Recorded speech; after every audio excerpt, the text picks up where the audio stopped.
All right, guys, Unit 9, Organic Chemistry. Kind of a long one, definitely longer than most. But I'm going to separate this into 10 sections. 10 sections! And we'll see how we can get through this together. This is something you've never had before for sure in any of your high school chemistry classes. We never have time to cover it. So we'll see how it goes, man. Let's check it out. Okay, so basically, we got to decide what is an organic molecule or an organic compound. Generally, they're going to have carbon in them. All right, if they got carbon in them, they're going to be organic. There are some exceptions, which we'll get to on the next slide, but these are generally your organic molecules. So when you see something at the store that says it's organic, that's a different kind of meaning than what we're looking at here. That just means they're naturally grown. But organic just means it has carbon in it. So it's something to keep in mind. So here's methane, the main component of natural gas. You got some ethanol, which is in your drinking alcohol. And then you've got some acetic acid, which is your vinegar. All right, so let's go through the things that are not organic compounds, because just assume anything that's got carbon as its backbone, as its skeletal structure is going to be organic, unless it's one of these four situations here. Carbon oxides are generally not organic, so like CO2 is not an organic molecule. Carbonate salts like sodium carbonate or magnesium carbonate. Remember, carbonate is one of our um, polyatomic ions, so that does not count, and neither does the bicarbonate ion, which is like potassium bicarbonate, or like baking soda, which is sodium bicarbonate. That doesn't count at all. And then, of course, our cyanide salts don't count as well. Sodium cyanide is not an organic compound. So what you should see is the general trend is that anything that's got carbon in it is going to be an organic compound unless it's carbon dioxide or it's one of these salts, right? Like the polyatomic ions like cyanide or bicarbonate or carbonate. Anything else going to be organic, homies. All right, let's go. Here's some examples. You guys have seen this before. Ibuprofen. I use that as a pain relief kind of deal. Look at all the carbons in there. You see all that's organic and stuff. You got aspirin, acetylsalicylic acid. That's nothing more than a crazy compound there. We're going to make that in the lab if we had not had a pandemic. So unfortunately, we were going to make that, but we're not going to now. Nicotine, that's the main component in your jewels. You know what I'm talking about. Hopefully, you're not doing anything like that, but that's in there. And then amphetamines, they're also another example of that. Like you might have heard of methamphetamine, stuff like that, or just amphetamines in general. That's types of organic compounds. So there you go. Here's some comparisons between organic and ionic compounds. Most of the stuff you guys learn in high school chemistry are ionic compounds. We don't really get too much into organic, but now you are. And really, it's kind of interesting to see. So the bonding in organic is covalent, and ionic is ionic. Melting points, your organics have low, ionics usually have high. Physical states, they can be mostly gases and liquids or very low melting solids for your organic compounds. So most of them are liquids, but if they are, they get big. Like if they get bigger molecules, then they'll become solid, but they're still low melting. Um, let's see, solubility. Generally, organic molecules are not soluble. So many ionic ones are soluble, except for that stuff that we learned on our cheat sheet of the insoluble compounds. But flammable, most organics are flammable. Most ionics are not. And then this is the cool thing. You guys have been thinking about how many chemicals are out there that you learned in high school chemistry, which were nothing more than ionic. There's only about 250,000 of them, which seems like a lot. But when you think about organic, there's millions of them. So a lot more organic compounds than there are ionic compounds. And if you want to be a chemist or you want to go into anything chemistry, you really want to focus on organic compounds because the whole world is run by organic compounds. Whether you're making plastics, paint, any kind of medicine, anything like that, those are all organic compounds. So pretty much everything you learned in high school was just a small part of it. The main part is organic. So anyway, glad you're learning now. Let's keep going. There's three types of bonding. You guys know all three types of bonding in here, but these are the three types of bonding in organic compounds. And they go from lowest boiling point to highest boiling point. You remember your London dispersions, which are caused by temporary dipoles. Your dipole dipoles, which are between two polar molecules. Your hydrogen bonding, which I don't know why it says HD there. It should say HB. And then you have ionic. So this should be hydrogen bonding here. But this is the order low boiling point to high boiling point here. That's the order you need to remember. Put it up here. All right, let's go. Bonding of organic molecules. You only have to know the following phrase for this class. HONC, H-O-N-C. Hydrogens love to have only one bond. Oxygens like to have two, nitrogens three, and carbon four. Now, with that, the reason why that works is because we're looking at their formal charge. And we covered this a little bit in class when we were drawing molecules, but I don't know if you remember or not. But just remember, all of these, except for hydrogen, want to have four things around them total. All right, hydrogen only needs one bond. Once it gets a bond, it's done for. But these things, they need four things around them, but they still like to have two bonds, three bonds, and four bonds.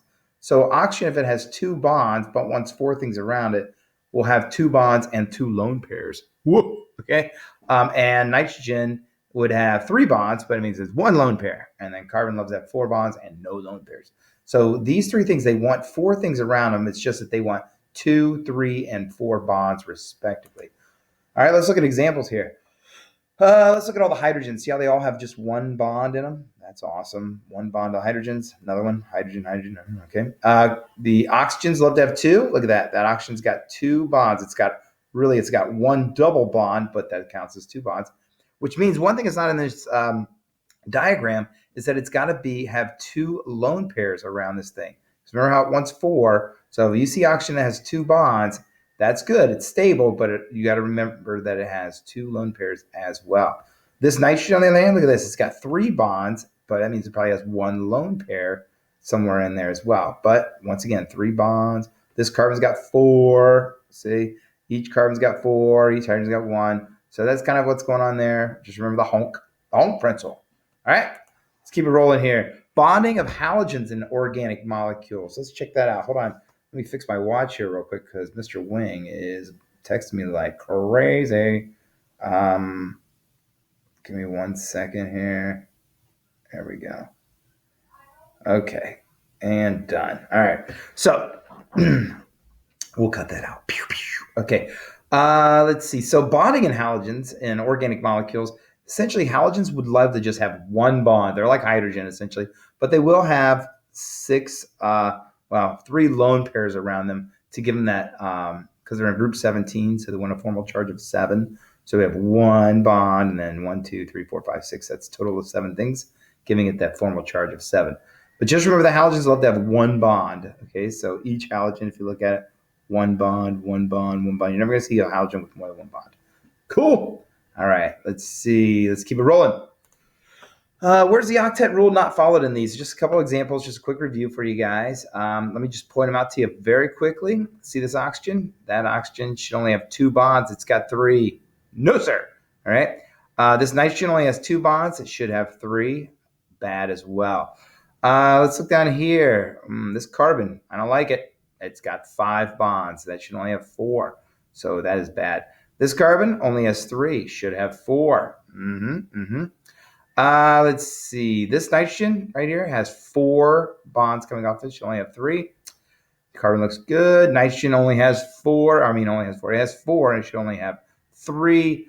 This oxygen's good. This bromine. Bromine is a halogen. It could only use 1 bond as well. All right. So that's something to keep in mind. Let's keep it rolling here. Holmes. Add hydrogens to satisfy the octet rule. Okay, so remember, we want 3 bonds coming off of hydrogen. So I would put 2 hydrogens coming off of this. I'd put 2 hydrogens coming off of this. 1 hydrogen here. Okay. This carbon needs to have 4, so it's missing a bond. So I would put a hydrogen off of here. This oxygen is missing a bond. It wants 2, so I'd put a hydrogen off of here. This carbon should have 2 more hydrogens off of it, and the fluorine's good. This carbon has 2 bonds, so it's going to have 2 hydrogens coming off here. This carbon has 3 bonds, so it needs 1 hydrogen coming off here. Nitrogen's good. Carbon needs another hydrogen.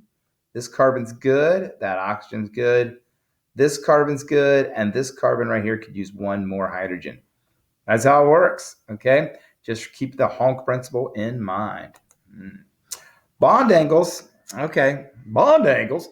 Okay, what we're gonna do is we have to memorize 3 different bond angles.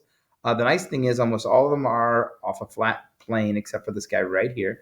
But if you can memorize that 180 degrees represents 2 things, 120 represents 3 things, and 109.5 represents 4 things, gonna be okie dokie. All right, so what is a thing? Real scientific, Mr. Worth. A thing is nothing more than an atom or a lone pair. So if I have an atom coming off of it or a lone pair, that would be a thing. So if I had 2 atoms and 1 lone pair, that's 3 things. If I had 2 lone pairs and 2 atoms, that's 4 things. Okay, so keep that in mind. So if you're 180, that's 2 things, like a straight line. Whoop. All right. 120 is 360 divided by 3. That's basically 3 lines. And then 109.5 is kind of like your tetrahedral, which is your, right here. It's going to be a weird little deal, okay? All right, so this is a tricky one. We're going to predict the bond angles here. Remember, 2 things is 180, 3 things is 120, and 4 things is 109.5, okay? Now, there's a few of them in here that will trick you because there's no lone pairs in this stupid diagram. So sometimes people just don't put lone pairs. Sorry, that's just the way it goes. So you got to kind of know that.